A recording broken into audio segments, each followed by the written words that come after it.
When I open up my Instagram every day, I'm blown away by players like Seth Rosenblum,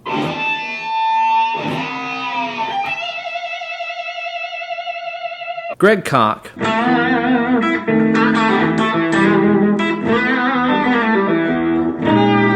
Ariel Posen,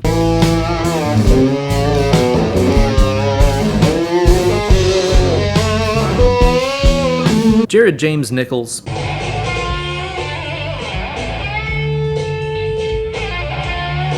and YOLO Mouth Taste. What all those guys have in common? They're hunks. But I am not interested in hunky boys. Or am I? I'm interested in dudes with sick vibrato, and all those guys have it in spades. They can shake a rope better than the Ultimate Warrior. And using today's 4 tips, we're going to turn you from a vibrato virgin to a sultan of shake in no time. I'm Uncle Ben, and this is why you suck at guitar.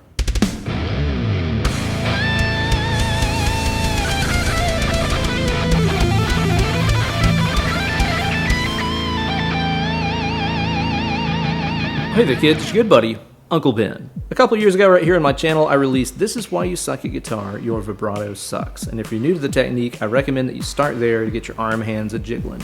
But it's just like your stepmom told me, just because you can wiggle your fingers or wrist around fast, doesn't mean that it's good. There's a couple of simple tricks that you can learn to make your vibrato sound more musicaler instantly, whether you're the kind of player that likes to shake at a wrist or get the wiggle from the hand fingers.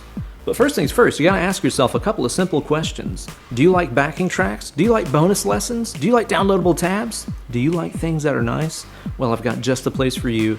It's the greatest place on the internet, my Patreon page over at patreon.com/Ben Eller Guitars. Even for just the low price of $1 a month, you can gain access to all kinds of goodies. So be sure to sign up today. Be sure to watch till the very end of the video to see an alternate intro that I filmed for this. And leave a comment below if you get the reference.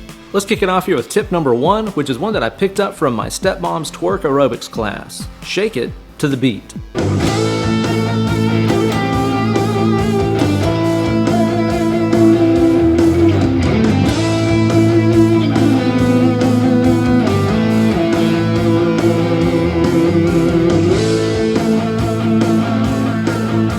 So many of the best guitar players and singers make their vibrato shake in time with the music.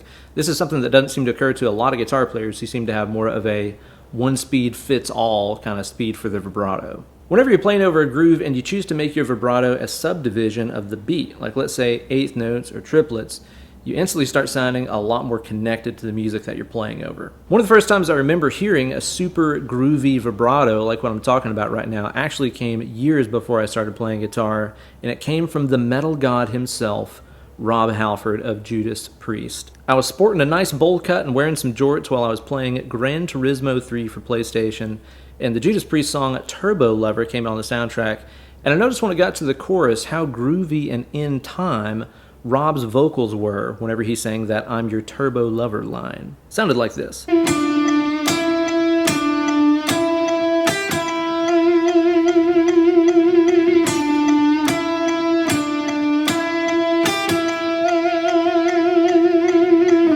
That's some hunky vibrats. It's like he was taking that 150 BPM groove and imagining what eighth notes would sound like over top of it. 1 and 2 and 3 and 4 and 1 and 2 and 3 and 4 and making his vibrato match that rhythm. Lots of other great vocalists do this too, from Ronnie James Dio all the way to Celine Dion, but if you want to hear a guitar player grooving with his vibrato, check out Summer Song by Joe Satriani. That song is at about 160 BPM, and if you listen closely, especially during the verses, you'll notice how Joe locks in his vibrato with that eighth note groove right along with the beat.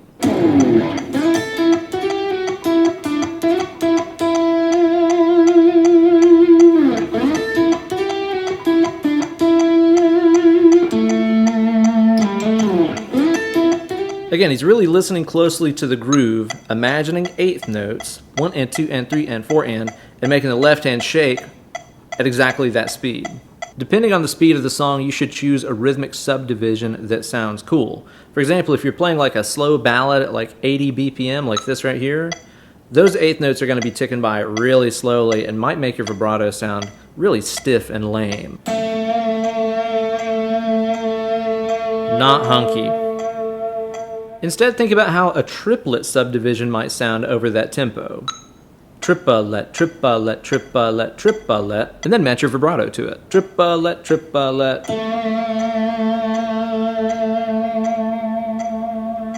Now that's more hunkier. Now your vibrato is a little faster and more exciting than that slow eighth note thing, but it still sounds good and connected with the music. But at a really high tempo, those triplets might start sounding like a mosquito on bath salts. So depending on the speed of the tune, you might even need to back it down to being like quarter note speed vibrato. Listen to the groove. Be the groove.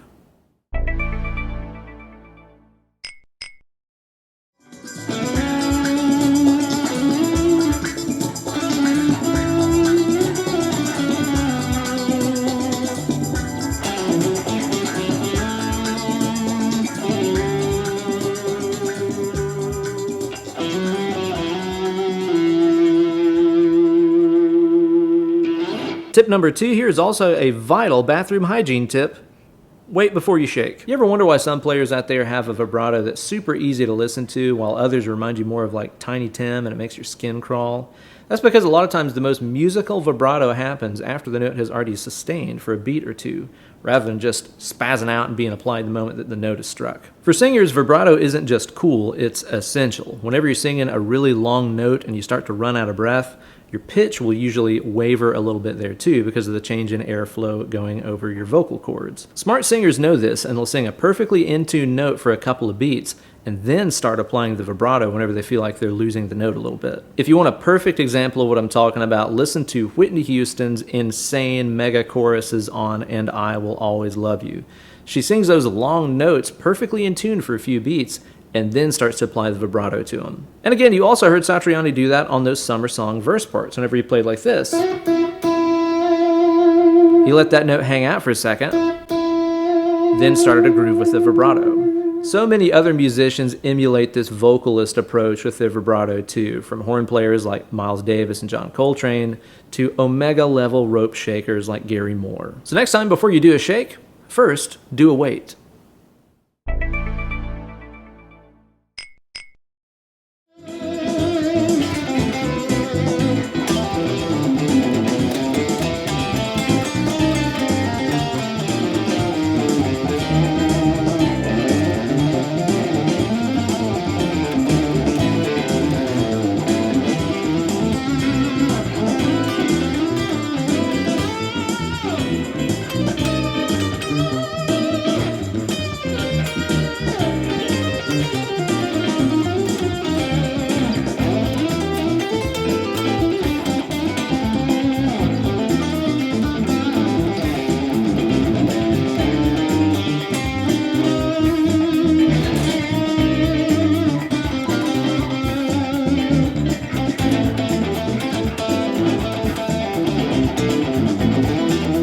Now, tip number 3 is one of the absolute most important things I can ever tell you. Whenever you're doing vibrato on a bend, don't think about it as adding vibrato. Think about it as rebending the note. Okay, this is easily one of the most asked questions that I get from my students and my YouTube subscribers, and that's because bad vibrato on a bend is more disgusting than that box of magazines your dad keeps in his dresser. Cat fancy? Really? Okay, here's the problem. Whenever we do a bend, we're taking a note, and then we're bending it until it becomes a higher note. At that point, a lot of guitar players start trying to apply vibrato by pushing the string up even further, which produces an out-of-tune, nasty mess. Next time you're going to add vibrato to a bend, don't think of it as doing the bend and then adding the vibrato on top. This is where it sounds out of tune and nasty. Think of it instead as doing the bend and then rebending it over and over. See, essentially what's going on whenever we do vibrato on a bend is that we're doing the bend, getting it up to the desired pitch, then letting it down a little bit, then taking it back up to pitch over and over. It's essential that at the top of every beat of your vibrato, you're hearing the in-tune note again. Again, you can't go past it, you can't go under it. Both of those will sound out of tune. You've got to bring it up, let it down a little bit, then take it right back to being in tune over and over. If I was taking the note over pitch, it would sound like a mournful ghost. Meanwhile, if the vibrato of the bend was below pitch, it would sound more sour than a pocket full of pickles. To practice this, what I want you to do is to plug your guitar up to an electronic tuner or clip-on, like a headstock tuner or something like that, and do a bend and get it in tune first. I'm going to do the D note here on the B string, fret 15, and I'm going to bend it up a whole step to the note E. After the tuner reads that you've got the note up to pitch and in tune, let the note down, and then slowly push it back up to being in tune again. Use the tuner to check your work. If you can do it once, maybe you can do it twice in a row. So take it up, neutral, up, neutral, up. If you can do 2, maybe you can do 3. And if you can do 3, maybe you can do as many as you damn well want. And you know what they say, shake it more than twice, and now you're playing with yourself. Just remember that at the peak of every shake of that string that you're ending up back at the in tune note. And experiment around with different degrees of letting that string pull itself back to neutral. You can let the bend down just a little bit before you rebend it for a nice subtle sound. Or let the string pull itself all the way back down to the neutral position for some super wide, wild vibrato. Now you're mangling it and strangling it.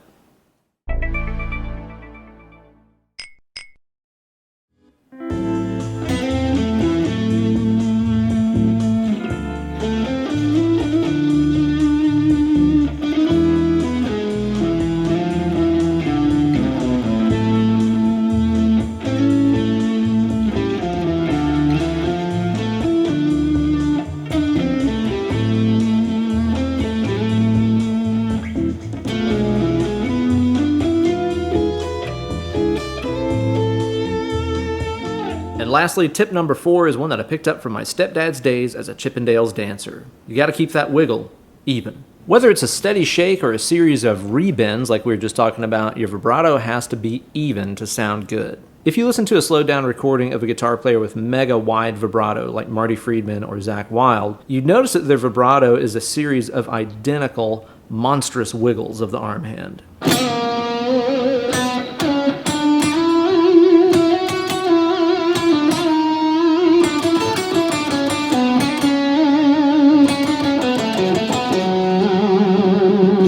Meanwhile, players like Angus Young from AC/DC have a much more narrow and fast vibrato style, which is characterized by lots of little tiny bends being applied to the string. But the key point is, every one of those tiny bends that he's putting on the string is a clone of the last one. It's super even and symmetrical, and that's why he sounds so great. Uneven vibrato with a bunch of random twitchy movements going on inside of it sounds like a mosquito riding a Sibian, and that's not what we're after here.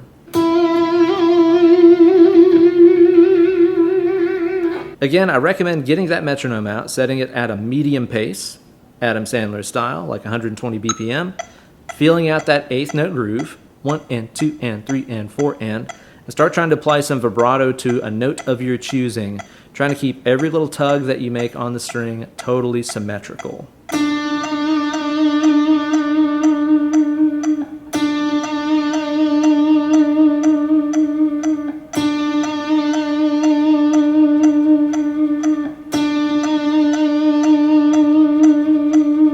And you'll get even better results out of that if you set up your phone or something to record yourself practicing that way and listen back to it. That way you can be even more objective about the quality of your vibrats. So there you go, kids. All the shake strategies you need to become a real-life wiggle warlord. Keep those tips in mind and you're going to develop a hunky shake on those ropes in no time. And honestly, one of the most important tips I can give you of all is just to listen to players with good vibrato and try to imitate them. Some of my favorite rope shakers are guys like Marty Friedman, Stevie Ray Vaughan, Yngwie Milkshake, Steve Vai, Gary Moore, Joe Satriani, Francis Bubble Trousers. There's so many to choose from. And honestly, one of the best things that ever happened to my vibrato was teaching in a little studio at the Guitar Vault in Morristown, Tennessee, for years next to my good buddy Phil Sandifer. Phil Sandifer is an amazing guitar player, great teacher, and a good friend, and he's got some of the meanest vibrato I've ever heard in my life. And for years, whenever I had a break in between students or something like that, I'd press my ear up against the wall and just listen to whatever Phil was doing and try to imitate it, because he had such an awesome, powerful, wide, like Gary Moore style vibrato that it just rubbed off on me because I thought it sounded so badass. So find your own vibrato role model and try to soak up as much from them as you can. And support my channel and gain access to all kinds of bonus goodies over on that Patreon page, patreon.com/Ben Eller Guitars. Thanks. But now it's time for you to get away from the computer and go play nice. Now I took my fretting hand and I put it on the neck and I said, if you want to live to see tomorrow, you better start shaking them ropes a bit better than you've been shaking them. I'm tired of hearing sloppy, slimy vibrato.